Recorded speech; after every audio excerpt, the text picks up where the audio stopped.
Bila di masa lalu pernah lalai dalam menjalankan solat, lupa ya beberapa kali, apakah wajib diganti ataukah cukup dengan bertaubat kepada Allah? Karena saya pernah mendengar tidak boleh melaksanakan solat sunnah sampai semua solat yang pernah ditinggalkan diganti. Jadi di mazhab Syafi'i sangat populer ya, maka dia solat kemudian untuk dia niatkan mengganti yang terdahulu.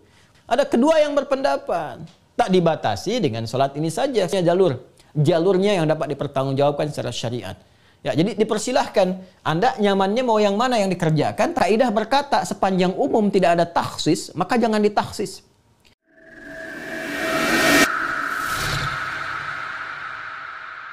Pertanyaan, apabila di masa lalu pernah lalai dalam menjalankan solat, lupa ya beberapa kali, apakah wajib diganti ataukah cukup dengan bertaubat kepada Allah? Karena saya pernah mendengar tidak boleh melaksanakan solat sunnah sampai semua solat yang pernah ditinggalkan diganti. Tapi saya juga pernah mendengar cukup bertaubat kepada Allah dan berjanji tidak akan mengulangi lagi. Mohon bimbingannya Ustaz. Allah barik fi.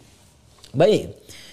Seorang yang pernah bermaksiat, apapun itu jenisnya, baik maksiatnya terkait dengan Allah, bermaksiat kepada Allah secara langsung. Ya, contoh diminta untuk beribadah, solat itu kan bagian pokok kepatuhan kita, bukti keimanan kita kepada Allah. Quran surah ke-20 Taha ayat ke-14. Ya, salat itu bagian pokok pembuktian iman kita kepada Allah. Innani anallahu la ilaha illa ana fa'budni wa aqimis salata lidzikri. Aku adalah Allah, tak ada Tuhan yang layak dipertuhankan disembah selain aku, kata Allah, maka sembah aku. Ya, bagaimana menyembahmu ya Allah? Wa aqimis salat, tunaikan salat. Ya, untuk mengingat aku, kata Allah. Quran surah ke-20 Taha ayat yang ke-14. Ada orang tak solat, ya, tapi dia mengaku beriman, atau dia menunda-nunda solat, ya, atau solat semahunya. Ada orang puasa Daud, dia solat Daud. Puasa Daud tu dia puasa Senin, Selasa dia rehat, ya, Rabu dia puasa, Kamis dia rehat, tu puasa Daud. Ada ni orang solat Daud, ya, subuh dia solat, zuhur tak. Asar dia solat, maghrib tak. Itu solat Daud. Itu tidak ada, ya. Dia melakukan itu, dia maksiat pada Allah, maksiat dalam hal ibadah. Ada maksiat hakun adami, ya, maksiat yang terjadi dari anggota-anggota tubuh pada soalan-soalan yang memang dilarang oleh Allah. Ya, lisan cakap yang baik, dia bercakap tak baik, dia mencela orang lain. Padahal Allah mengatakan, ya ayyuhalladzina amanu la yaskhar qaumin qaum. Hai orang-orang beriman, jangan saling mencela. Quran surah 49 ayat 11, ya. Dia mencela, dia bermaksiat. Semua jenis maksiat ni, baik terkait hubungan dengan Allah ibadah atau terkait dengan interaksi sosial dalam kemanusiaan, muamalah, itu cara mengobatinya untuk kembali pada jalur yang benar. Cara pertama adalah dengan bertobat. Quran surah keempat An-Nisa ayat 17. Quran surah keempat An-Nisa ayat 17. Innamat taubatu 'ala Allahi lilladzina ya'maluna as-su'a bijahalatin thumma yatubuna min qarib. Sungguh taubat yang diterima oleh Allah itu subhanahu wa ta'ala, taubat yang diterima oleh Allah itu subhanahu wa ta'ala adalah taubat dari perbuatan buruk, su. Ya, perbuatan buruk, su itu perbuatan yang menyalahi ketentuan Allah. Ya, diminta memandang yang baik, dia pandang yang tak baik. Diminta solat, dia tak solat. Itu perbuatan buruk. Dan sumbernya dari nafsu yang digoda oleh setan. Jadi perbuatan su itu sumbernya dari nafsu yang diprovokasi oleh setan, digoda oleh setan, dikuasai oleh setan. Itu ada di Quran surah ke-12 Yusuf ayat 53. Wa ma ubarri'un nafsi innan nafsa la'ammaratun bis-su illa ma rahima rabbi. Kita tak mampu menganggap diri kita suci karena ada nafsu yang masih diprovokasi, digoda oleh setan. Orang yang mengikuti godaan-godaan setan itu, was-was setan itu, maka nanti jiwanya akan mengikuti perintah setan, mengajak pada keburukan. Itu yang disebut dengan ammarah bisu namanya. Ya, mata melihat yang buruk, su. Lisan cakap yang buruk, su.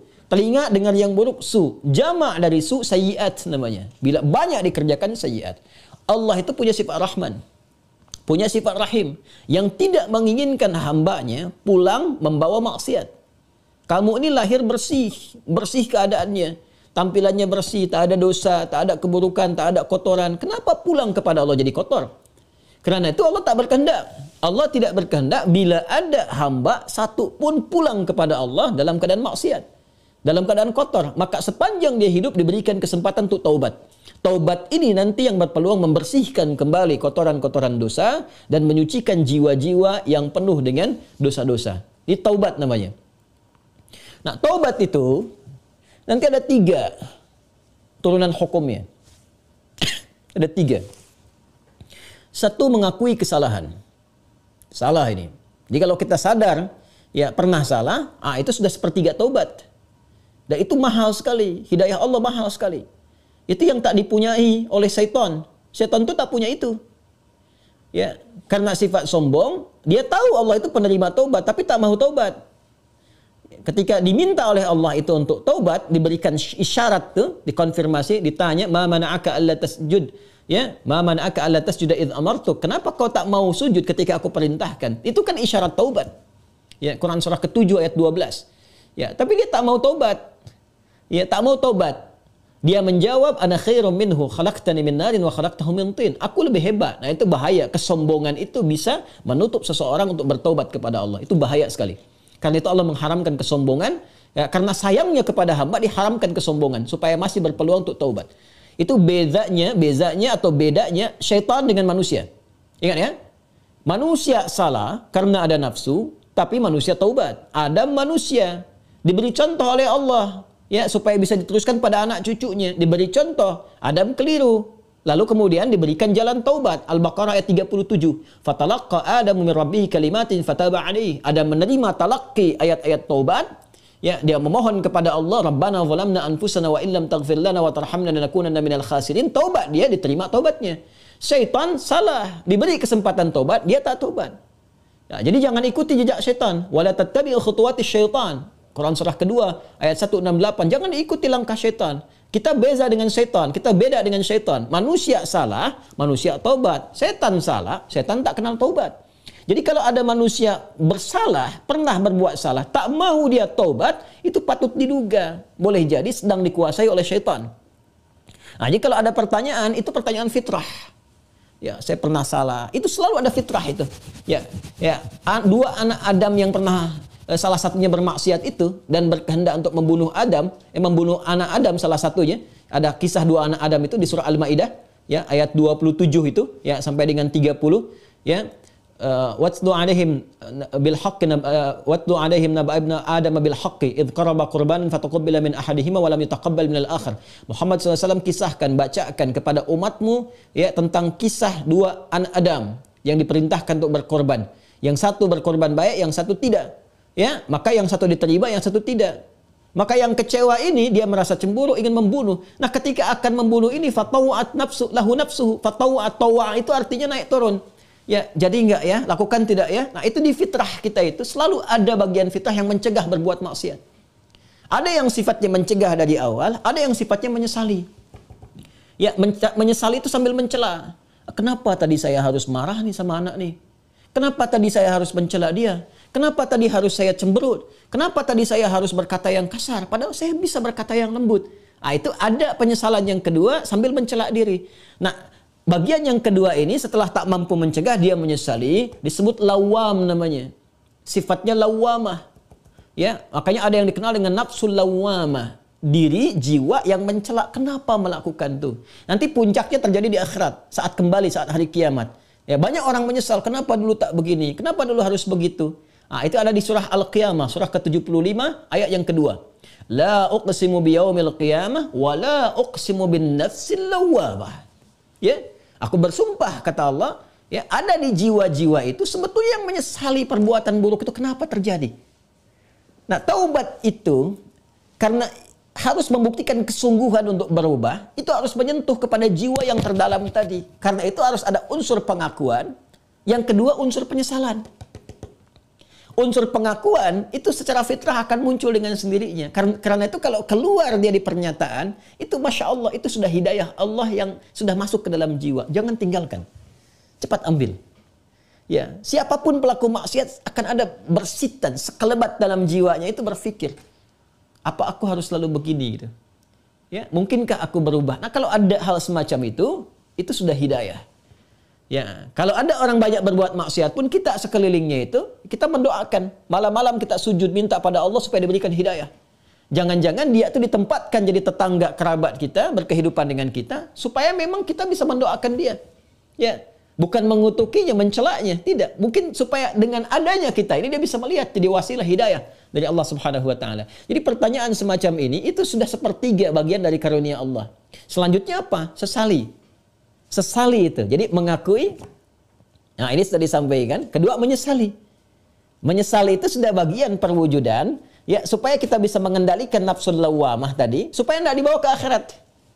Ya, jadi dengan menyesali itu nanti digugurkan oleh Allah hal-hal terkaitnya sehingga lapang hati kita. Ciri orang taubat itu, ya, kalau dia sudah bertobat mendekat kepada Allah, yang pertama diberikan oleh Allah kelapangan hatinya, ada ketenangan. Ya, yang tidak bisa dirasakan ya dengan bandingan-bandingan materi. Tidak sama dengan ketika diberi materi dunia, dikasih uang, ya, senang, bahagia, lapang, dikasih kereta, bersama saya kereta, mobil, ya, atau fasilitas lain, senang, lapang. Taubat itu punya ciri sendiri, tak sama dengan kebahagiaan itu. Ya, dia ada menghunjam ke kedalaman hati itu, ada ketenangan, ya, ada kelapangan. Jadi begitu kita sujud, ya kan?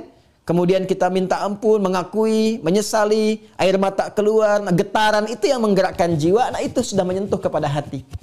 Ya. Jadi ulama dahulu mengajarkan taubat itu sampai hatinya tersentuh.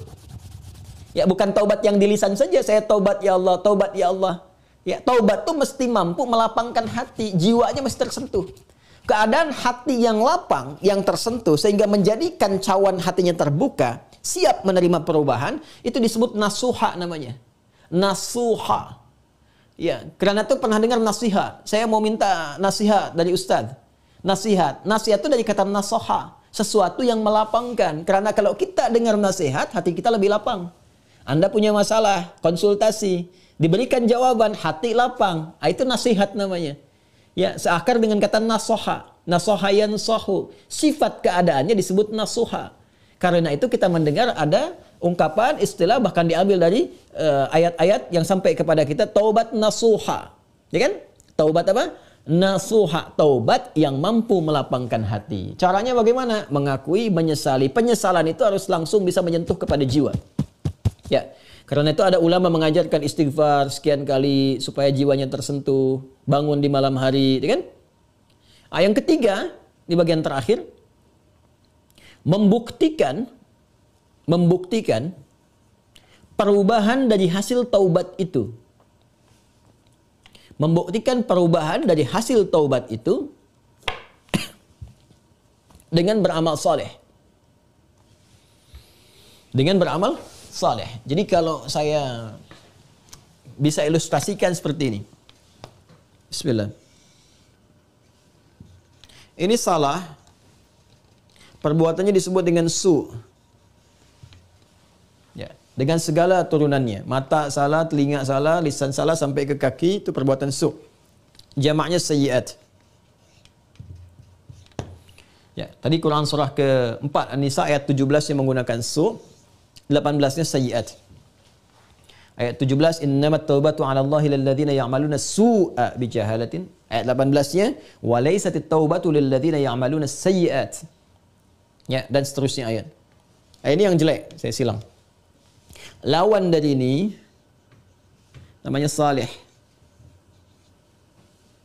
Jamaknya salihat. Wal 'asr innal insana lafi khusr illa alladhina amanu wa 'amilus salihat. Ya, man amana wa 'amila amalan salihah. Ini tunggal, ini bentuk jamaknya. Taubat adalah jembatan yang mengalihkan perbuatan buruk ini kepada amal saleh ke sini.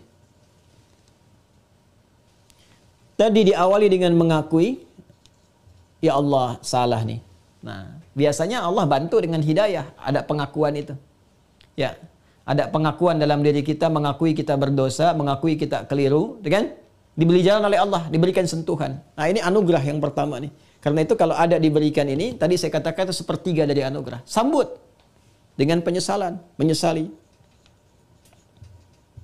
Menyesal ini tak hanya mengatakan, kita cakap, kita katakan saya menyesal ya Allah, tak. Sampai merasakan di hati itu kelapangan.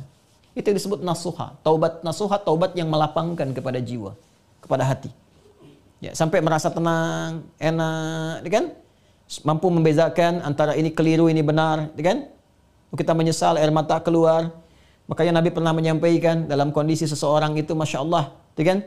Dia dalam keadaan sunyi sendiri, lalu menetes air matanya karena merasa berdosa, ya. Menyesal dia, menetes air mata dalam kesendirian karena merasakan penyesalan dari dosa. Seketika Allah turunkan ampunan untuknya. Ya, itu banyak riwayat-riwayat yang sahih. Yang ketiga, membuktikan keberhasilan dari taubat ini dengan merubah ini yang yang sayyiat jadi saleh, salihat. Mengganti perbuatan buruk yang salah itu dengan amal yang saleh.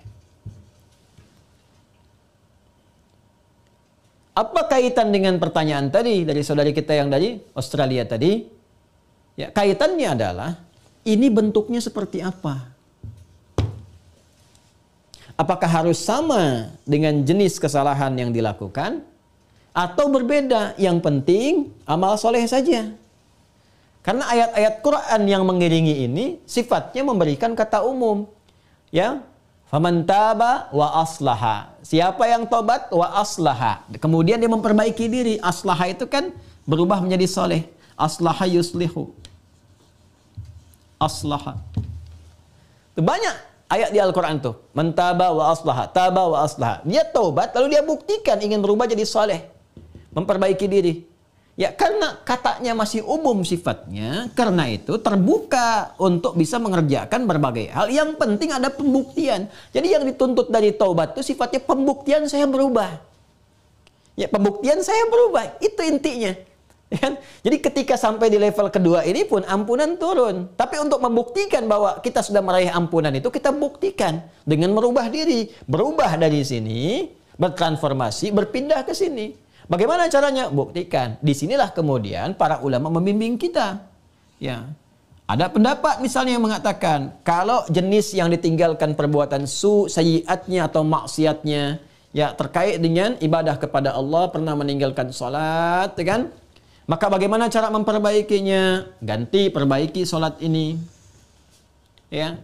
Dari yang pernah kemudian ditinggalkan, maka ada yang berpendapat dengan qada salat ketika ingat dikiaskan. Ya, maka di waktu-waktu tertentu, ya, saat yang bersamaan, misal setelah salat zuhur ditunaikan, zuhur selesai ditunaikan, ya, maka yang lain ada salat sunnah, dia mencoba untuk mengganti dahulu yang terdahulu, yang pernah dia rasakan tertinggal, dia niatkan untuk mengganti. Ya, ini di mazhab Syafi'i sangat populer. Ya, maka dia salat kemudian untuk dia niatkan mengganti yang terdahulu. Begitu masuk kemudian waktu maghrib, ba'da maghrib orang sholat sunnah, dia mencoba mengganti yang terdahulu lagi. Ini satu pendapat di antara sekian ragam. Ya. Ada kedua yang berpendapat, tak dibatasi dengan sholat ini saja. Ketika dia tobat, diterima tobatnya, diampuni. Kalau sudah ampun, turun, ampunan Allah turun, diampuni, ya gugur yang kemarin itu, selesai. Tinggal dia buktikan memperbaiki. Bagaimana cara memperbaikinya? Ya, sesuai dengan keadaan dia yang baru. Kalau dia sudah kerjakan sholat zuhur, ya sudah, selesai sholatnya. Mengganti yang dulu-dulu, perbanyak amalan yang lainnya dengan sholat sunnah. Dia kejar qabliyah zuhurnya, dia kejar ba'diyah zuhurnya, untuk membuktikan kepada Allah bahwa dia telah sungguh-sungguh berubah. Ya, ini hanya ragam saja bagaimana kita kemudian bisa memilih di antara ini, dan semua punya jalurnya yang dapat dipertanggungjawabkan secara syariat. Ya, jadi dipersilahkan, Anda nyamannya mau yang mana yang dikerjakan, tapi hanya ingin menunjukkan ini ada perubahan dalam diri kita. Jadi boleh Anda perbanyak amalan-amalan sunnah, ya, ada yang berpendapat ambil karena umum sifatnya, tidak ada spesifik menekankan kepada Anda. Ya, harus mengganti yang terdahulu misalnya dengan kerjakan yang fardu lagi, nggak ada yang spesifik begitu. Karena itu tafsirannya luas. Ya, kaidah berkata sepanjang umum tidak ada takhsis, maka jangan ditakhsis. Jangan dikhususkan pada amalan tertentu. Jadi ambil yang paling ringan. Ya, kalau misalnya Anda ingin coba ganti dengan mengganti menggunakan yang sunnah, silahkan, babnya luas. Perbanyak ibadah sunnahnya, bangun malam tahajud, buktikan dalam kebaikan dan seterusnya. Dan semoga dengan itu Allah Subhanahu wa taala ya memberikan ampunan kepada kita sampai kita kembali kepada Allah dalam kebaikan. Ini babnya.